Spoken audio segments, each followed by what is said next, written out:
And the government's free childcare policy will lend a hand up to hard-up parents eventually, but the budget did have some major limitations. Unsurprisingly, high-tax Jeremy Hunt failed to slash any levies for hard-working Brits, while hiking corporation tax from 19 to 25%.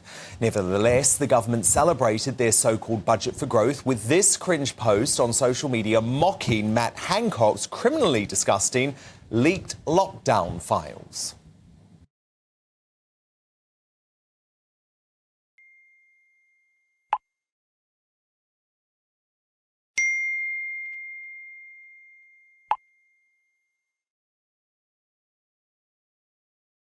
But should Sunak and Hunt really be fist-bumping and celebrating? Well, tonight I'm asking you, was today's budget a success or failure? Send your thoughts to GB News, Dan at gbnews.uk, that's my email address, or you can tweet me at GB News. Our poll running there too. But I've got a stellar lineup to debate this tonight. I'm joined by the chairman of Cobra Bear and vice president of the CBI, Lord Karen Billamoria, former chief secretary to the Treasury and Tory grandee, David Mellor, the parliamentary sketch writer and star columnist at the Daily Telegraph, Madeline Grant, and the Conservative MP for Buckingham, Greg Smith. OK, so we have a range of views tonight, but Lord Billamoria, you say the budget was a failure. Why? I am saying that this budget is not a budget for growth in the sense that it should be. I think the government should be far bolder. I said to the Chancellor, when he was Chancellor, Rishi Sunak, 2 years ago, in February 2021, don't increase taxes, because if you increase taxes, it will stifle growth and hamper the recovery. We didn't realize then that not only would the pandemic drag on for another year, we'd have the war in Ukraine and all the problems that have existed for prices for 3 years, the worst since the Second World War. And we've had inflation, energy crisis, supply issues, labour shortages. It's one thing after another. And what does the government do? What did Rishi Sunak do? Put up taxes to the extent that they're the highest level in 70 years. This is not the time to put up taxes. To put up corporation tax from 19% to 25%, that's increasing it by almost 1/3 in one swoop, is really, really damaging, not only domestically, but it hampers inward investment. This little country of less than 1% of the world's population has historically been an attractor, second or third largest in the world of inward investment. When you put up corporation tax at 25% and our neighbour Ireland has a top rate of 12.5%, that is really damaging. And I'm really concerned about that. On the other hand, with the CBI, where I've been president until recently, we were expecting a double whammy of increase in corporation tax and the removal of the super deduction, the 130% relief when you invested. I said to Rishi when he was Chancellor, please replace it with something. He promised he would, and he's kept his promise. We've got a compensation now of 100%. If you invest in technology, in plant and equipment and machinery, you can write off 100% of it. That's very good news because that incentivizes investment. So we've got that was the positive. That was the positive, but it still doesn't make up for the corporation tax hike. Madeline Grant, what are you saying? Success or failure, or are you on the fence? I think it wasn't quite on the fence on the budget. It was somewhere in the middle, and I kind of understand why.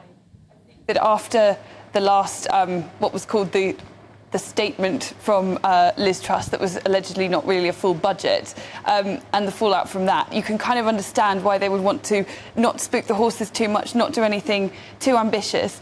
As Lord Billamoria said, there was obviously a lot to celebrate. I actually think one of the areas where I was quite disappointed was the news about the childcare, the extra money going in there, because I think fundamentally what they're trying to do is, subsidise it more for families with young children, but actually not necessarily getting to the grip of the supply issue. Why is it so expensive in the first place? So I think it lacked a bit of the supply side thing. It seemed like more an attempt to subsidise it. And there's already been a great deal of subsidy going into the childcare sector, and the results have been, well, we see for ourselves. So for me, it was a mixed bag with some good news and perhaps some underwhelming news alongside it. Interesting, especially that take on the childcare policy, which has been viewed as one of the rabbits out of the hat. David Mellor, what say you? High tax Hunt's budget, a success or a failure? Well, it's not a success, is it? I needed a few of Karen's beers to get through it, actually. It's not a success. And the reason it's not a success is because there's no belief there. When I was Chief Secretary of the Treasury, Margaret Thatcher had taken us from 34% of the national wealth being consumed by taxation, down to 27%. Labour drove that back up, and the Tories under Sunak and his predecessors have driven it back up further. You cannot be a successful Chancellor unless you have a belief, unless you have a mission. Now, I don't blame Jeremy Hunt in one sense for not having a mission, because he was thrown in literally at the deep end. And although a very experienced and competent minister, he has had no experience whatsoever in the past in the Treasury.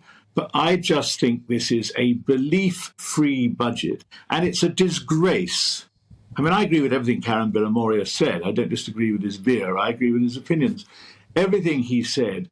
Look, what is a Conservative government doing? Increasing corporation tax by 30% and then pretending it doesn't matter.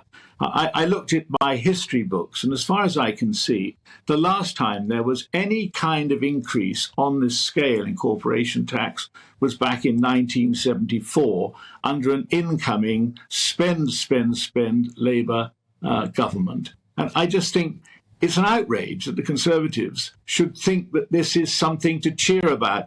And that awful fist bumping, they should find a more stylish way of celebrating, I think. Well, look, Anyway, I'm with you. I'm with you, David Mellor. So this is a tough one for you, Greg Smith. How do you defend your party's budget after that takedown from one of your party grandees? Well, Dan, I was one of the MPs that was calling on the Chancellor to cut corporation tax, or at least keep it where it was. So to that extent, it was disappointing, and I am worried about the prospects of growth off the back of us going from the 9th lowest corporation tax of the OECD 38 to the 9th highest. That is a concern. But I think there was some good news in the budget. The list you gave at the top of your show was an accurate reflection of the good points, the full expensing to get businesses investing, although if you look at some of the modelling around what that will actually do to the economy, where that will actually get businesses investing, you could have split the difference and only increased corporation tax to, say, 22%, not that I'm defending an increase in corporation tax. The childcare stuff, I think, will make a huge difference, but I do agree with some of the points around fixing the supply side element of that. The very technical change to pensions, actually, it probably won't resonate on the doorstep that much, but if it works, it will make a huge difference to the number of doctors actively choosing to leave the NHS, to leave the service they've worked so hard for all their lives and done so much training to become doctors for, because the pension system was just working against them and was giving them a massive incentive to leave. So there are some big positives. And the pension reform, that was great. I mean, Madeline Grant, I guess one of the key issues is that there doesn't seem to be anymore a fundamental belief in this Tory government that they need to bring down the size of the state, that they need to reform our failing institutions like the NHS and the BBC. It's almost like, have they given up? Well, it's kind of interesting because I remember during the Tory leadership contest when Jeremy Hunt was actually running as a potential candidate for that election, and he was very adamant that corporation tax levels had to be very low indeed. Yeah, he wanted to cut it to below 15p. Exactly, sort of taking us into Ireland territory, and clearly he understood the value of doing that last year. And now I don't think you can simply say that present economic circumstances are different because of the fallout from the trust budget. It does, I think, as you say, speak to a lack of vision. And also, I think, perhaps a missed opportunity now that, in many ways we seem to be progressing beyond the Brexit disputes that have prevented the government from really fully capitalising on that decision. Yeah. We were always told that, after Brexit, the idea would be not just to be vaguely better than countries like France and Germany in terms of our, tax competitiveness, but to be kind of aggressively competitive. Yeah, and we could smash them. Exactly. But look, we've lost that attitude, though. And so what changed, David Mellor? What changed? How does Hunt go from saying that corporation tax, increasing corporation tax would damn our economy to a low growth future last summer when he's running for leadership, to agreeing to increase it to 25p? Who's calling the shots? Are they so terrified after the international economic orthodoxy turned on the UK after the trust budget? Well, don't forget, Jeremy Hunt failed to become leader. By the way, I'm an admirer of Jeremy Hunt. Let's be quite clear about this. But it doesn't mean I think he's a great chancellor. He's a chancellor by accident, and he basically had to sign up to what is really a Rishi Sunak Treasury. Now, look, Rishi Sunak has many great advantages, and I'm told he's got the best swimming pool in England. But I have to tell you, I don't think Rishi Sunak is a man with great passionate beliefs. No. Mrs. Thatcher was Prime Minister of this country for 11 years, and I was one of her ministers for 9. I sometimes wake up and think, how can we have gone from Mrs. Thatcher to really a conviction-free politician like Rishi? Yeah. A globalist technocrat. I mean, Lord Billamoria, what does this mean for business now? Because you see AstraZeneca deciding to relocate to Ireland because of corporation tax. I mean, is that going to happen with many more businesses? And do you think there's the possibility that the government might actually see sense before the next election? I'll actually go one step further than David. I think that the government needs to be much bolder. Yeah. There is no sense of urgency. All these childcare reforms... I agree. They're going to start next in August and then phased in and eventually into 2025. Lifelong learning account. We need to skill up our workforce. That was announced before this budget. It's only going to start next year. Why not now? Small modular reactors, nuclear reactors. Totally, just do it. People. They can be built with 5 Just years. do it. They have to start. Hallelujah.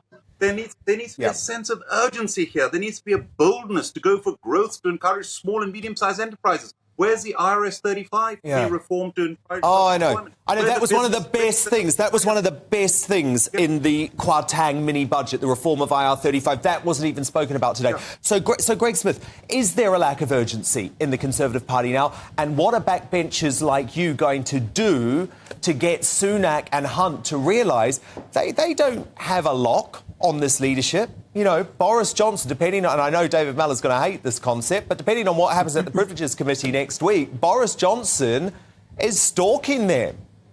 Look, I think that there's got to be a greater sense of urgency. Jeremy, as he delivered his budget statement earlier, did hint at greater things to come in the autumn statement, but that may well be too late. I think one of the most pressing and urgent reforms we need to make, though, is to get ourselves out of the straitjacket that is the OBR. So long as we continue to take as gospel what this organisation that has never knowingly been right, they were 70 billion quid out on last March's budget. We'll wait to see how much out they are in their forecast this time. So long as we are absolutely held to their false forecasts that are never ever right, we are never going to get. Couldn't agree more on that. Couldn't agree more. Greg Smith, the MP for Buckingham, alongside the chairman of Cobra Bear and former vice president of the CBI, Lord Karen Billamoria, former Chief Secretary to the Treasury, Tory grandee David Mellor, and the brilliant columnist and parliamentary sketchwriter at the Daily Telegraph, Madeline Grant. Thank you all. But who do you agree with on this?